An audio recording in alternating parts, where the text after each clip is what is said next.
हरे कृष्णा हरे कृष्णा हरे कृष्णा कृष्णा कृष्णा हरे हरे, हरे राम राम राम हरे हरे। श्रीमद् भगवद गीता सार में अध्याय 9 राजगुह योग का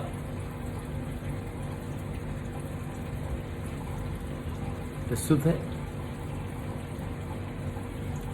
भगवान कहते हैं,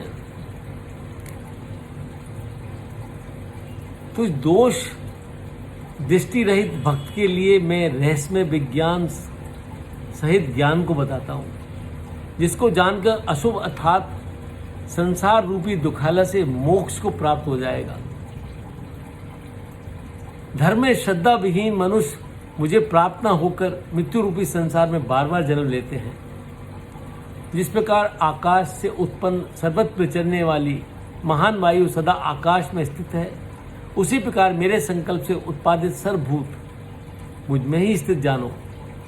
कल्पों के अंत में सब प्राणी मेरी प्रकृति में विसर्जित होते हैं, अर्थात प्रकृति में प्रवेश करते हैं, और कल्प के आरंभ में उनको पुनः रचता हूँ। इस प्रकार उनको कर्मानुसार और स्वभाव अनुसार पुनः रचता हूँ।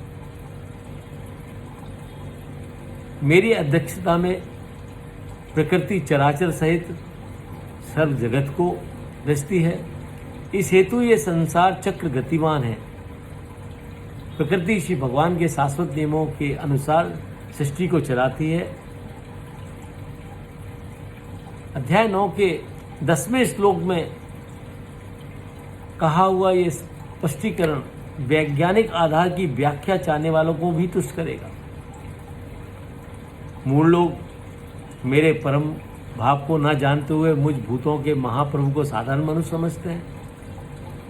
आसुरी और राक्षसी प्रवृत्ति के मनुष्य मोह अर्थात व्यर्थ की आशा, व्यर्थ के कर्म और व्यर्थ के ज्ञान में रहते हैं, और देवी प्रकृति में आश्रित महात्मजन मुझको सर्वभूतों का सनातन कारण जानते हैं और अविनाशी स्वरूप को निरंतर भजते रहते हैं।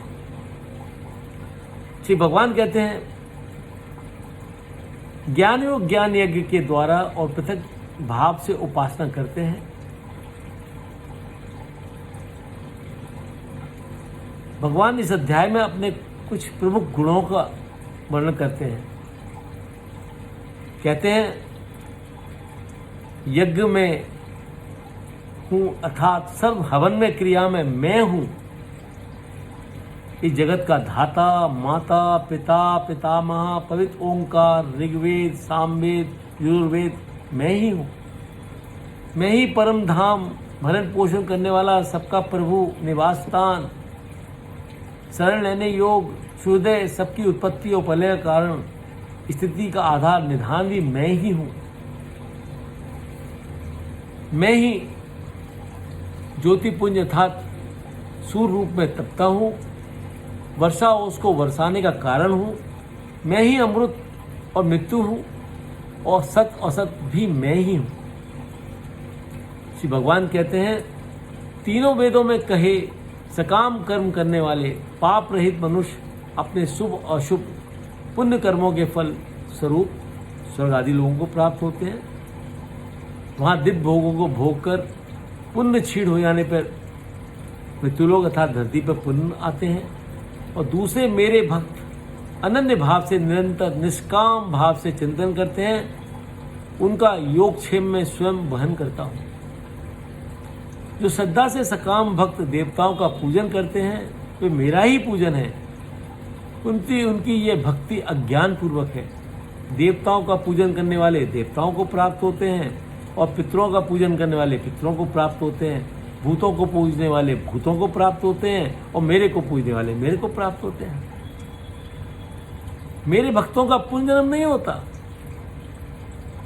जो भक्त प्रेम पूर्वक शुद्धि बुद्धि से पत्र, पुष्प, फल और जल मुझको अर्पण करते हैं, उनका प्रेम पूर्वक अर्पण किया हुआ पत्र, पुष्प, फल और जल में प्रीति पूर्वक स्वीकार करता हूँ। भगवान कहते हैं, अपने सर्व कर्म मुझको अर्पण कर। जो तू खाता है, दान, तप, यज्ञ आदि शुभ कर्म करता है, वह सब मेरे को अर्पण कर। मेरे को अर्पण करने वाले भक्त संन्यास शुभाशुभ कर्म बंधन से मुक्त हो जाते हैं और मुक्त होकर मुझको ही प्राप्त होते हैं। यदि कोई दुराचारी भी अनन्य भाव से मुझको भक्ता है, उसे साधु तुल्य ही मानना चाहिए, क्योंकि वह अपने संकल्प में दृढ़ निश्चयी हो गया है। वे सतत शुभ कर्मों में धीरे धीरे संलग्न हो जाएगा, सिद्ध धर्मात्मा बन जाएगा और शाश्वत शांति को प्राप्त होता है। मेरे भक्त का नाश नहीं होता है।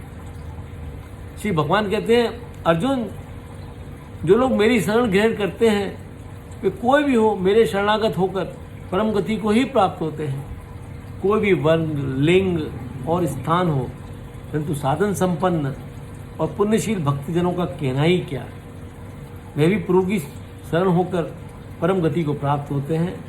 इस तरह मेरे पारायण होकर निरंतर मेरा ही भजन कर, जो कि परम गति और परम शांति का मूल मंत्र है। तो ये था अध्याय 9 का राज विद्या राजयोग का सार। आशा है आपको अच्छा लगा होगा। ठीक है, कृपया इसे लाइक करें। आगे के अध्यायों को जानने के लिए बेल आइकन दबाएं। अगर आपने मेरा चैनल अभी तक सब्सक्राइब नहीं किया है, उसे सब्सक्राइब करें। आगे की श्रृंखला में हम अध्याय 10 का सार प्रस्तुत करेंगे, जिसे विभूति योग कहा जाता है। हरे कृष्णा।